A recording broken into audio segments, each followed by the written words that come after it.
Hey, I sold my business. And in this video, I'm going to share with you my own experience of selling my very first e-commerce business. You should watch this video if you are planning an eventual exit from your online business. I'm going to share my story as well as lessons learned along the way. Let's go.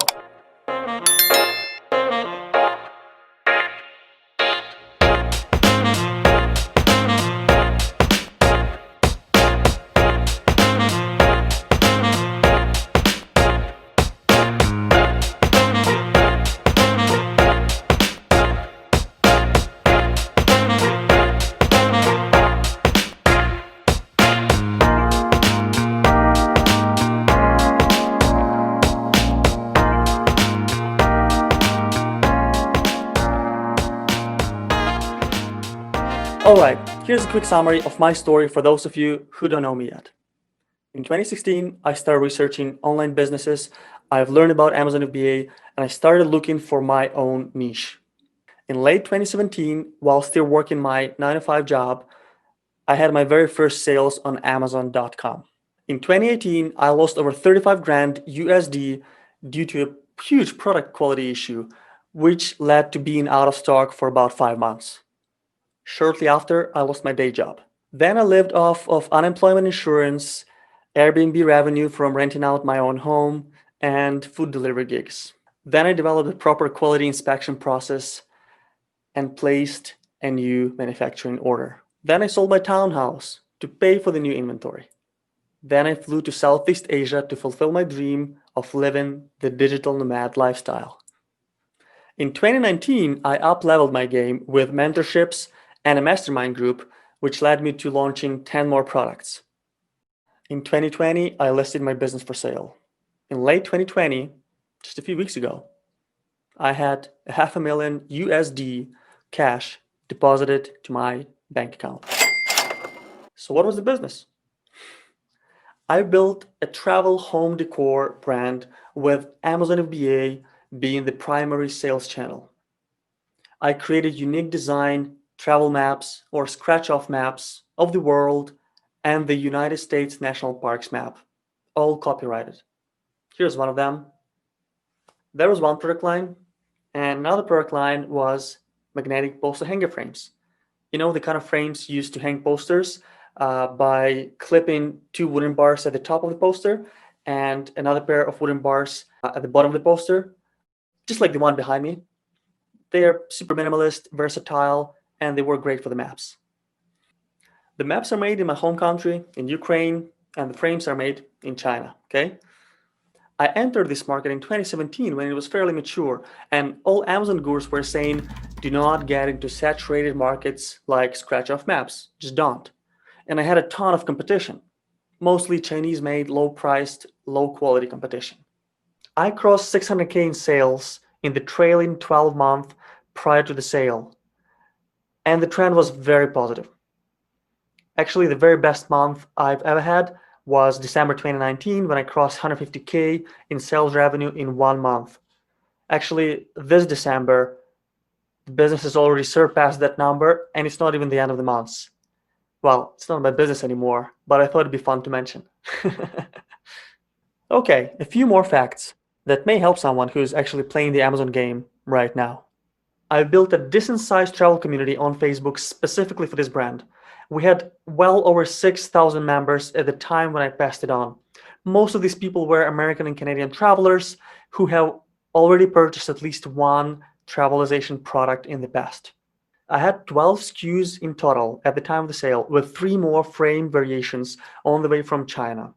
There are some clear winners for sure, but there was no single product contributing to more than 35% of total sales revenue. I've collected close to 2,000 customer reviews across all of the products, many of which had what we call a UGC, a user-generated content, meaning product pictures and product videos.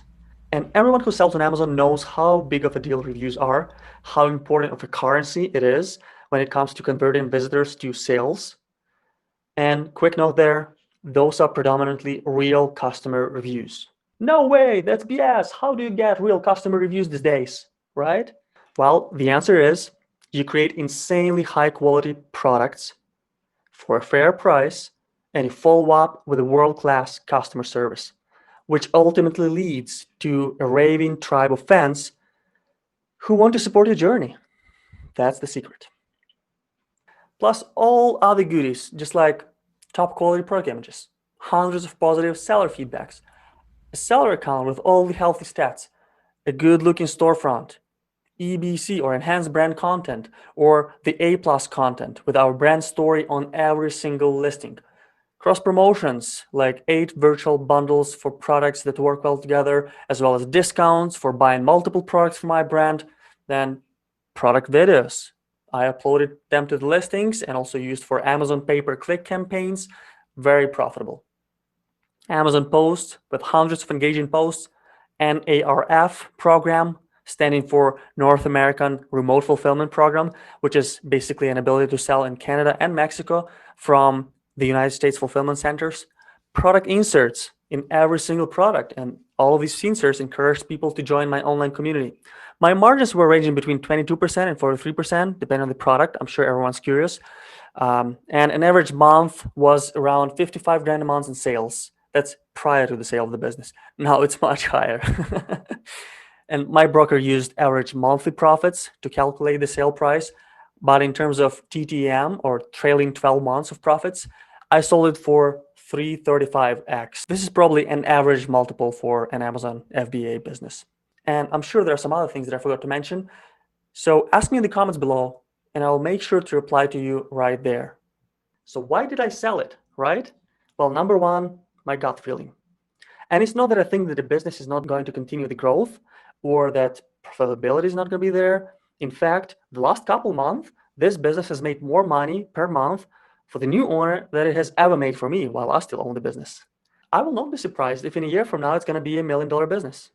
So my gut feeling was that with me passing on this brand to new and capable hands, some new and better opportunities will show up for me. And in the long run, I will not regret freeing up my mental space for a new challenge.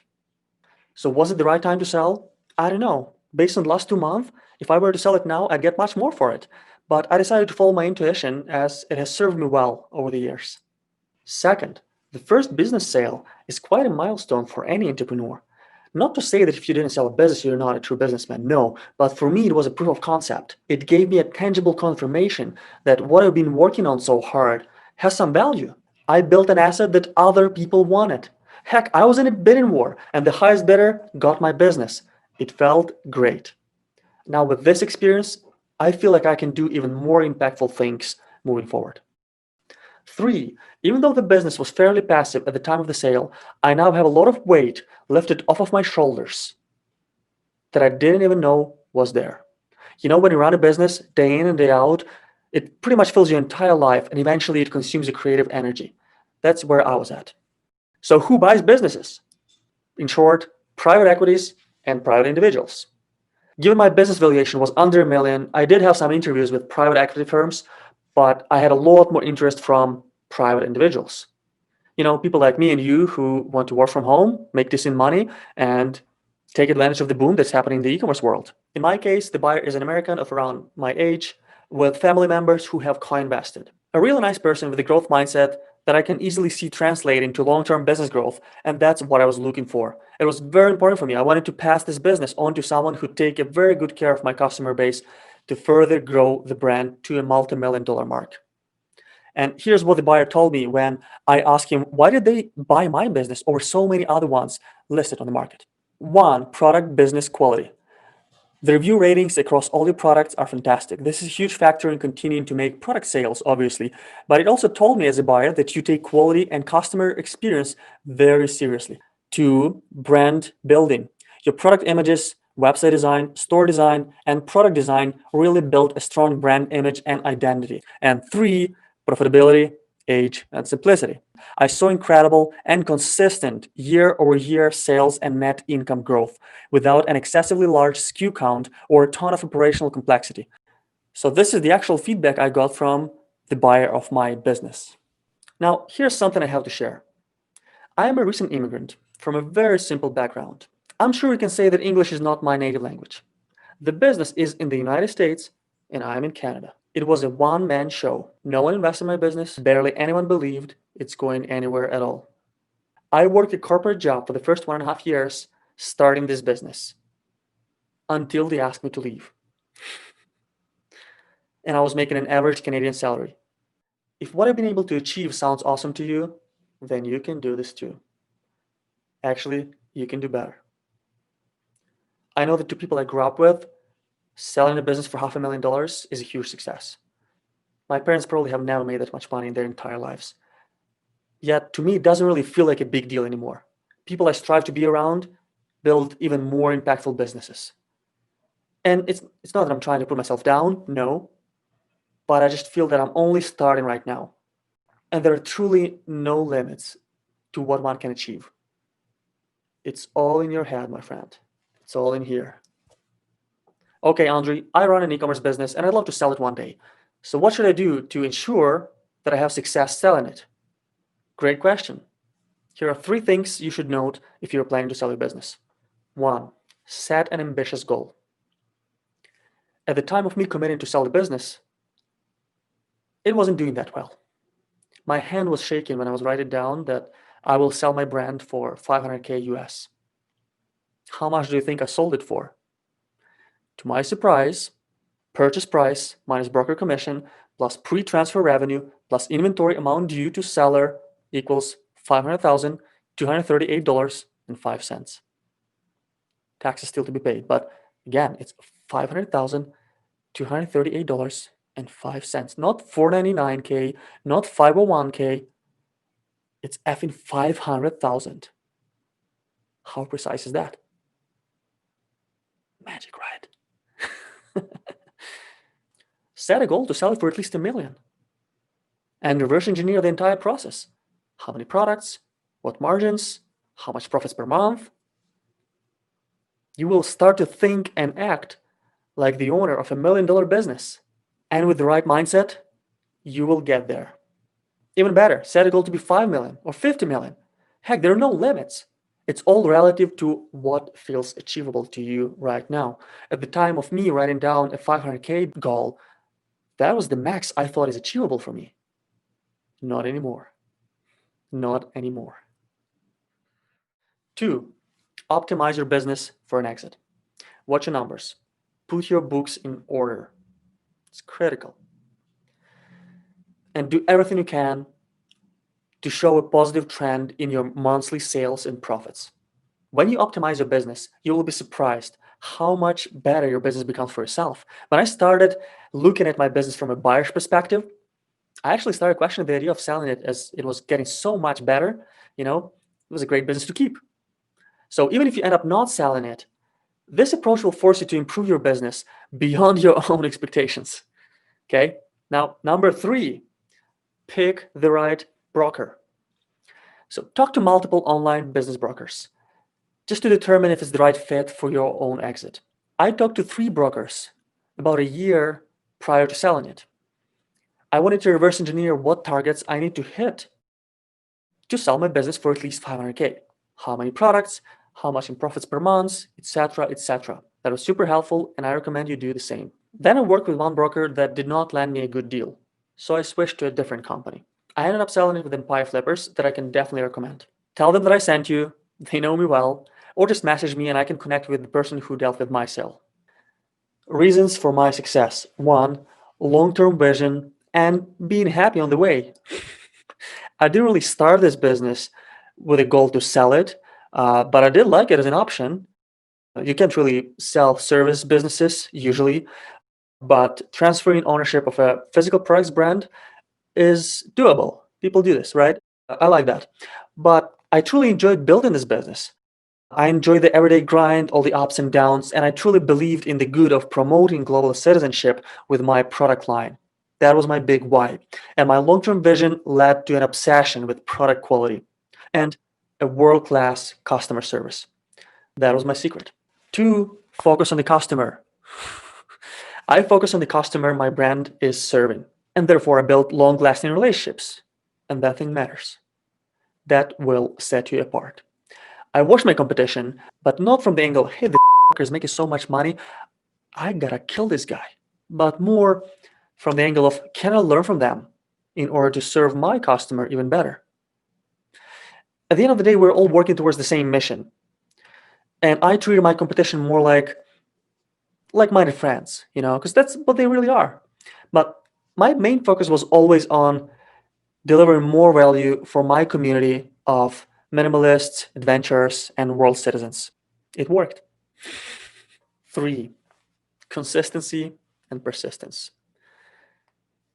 That's pretty much the name of the game.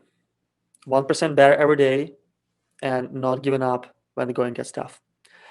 I keep repeating to my students that I coach that you are going to make it as long as you spend 1 hour a day every single day working on this business. Spending 10 hours on a weekend instead is not going to get you there. It's the consistency that matters.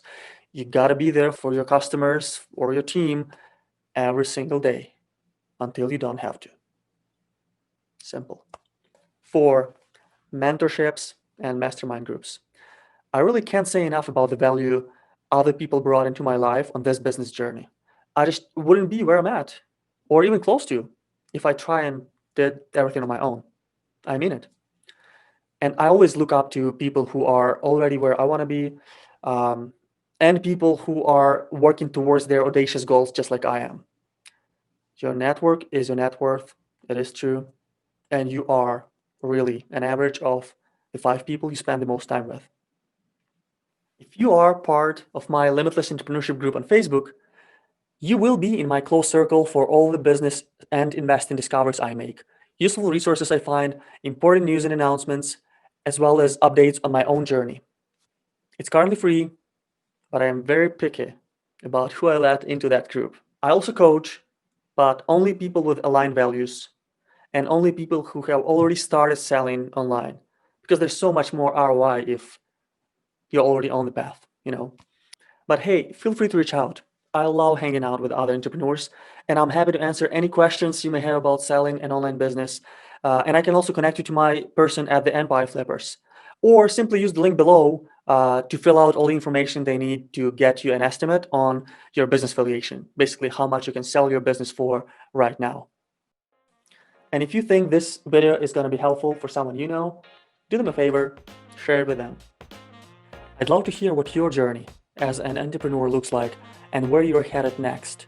Please introduce yourself in the comments below. I will reply to each and every one of you. My name is Andrei Sadlak. I am a world citizen and a freedompreneur. I'll see you on the next video. Cheers.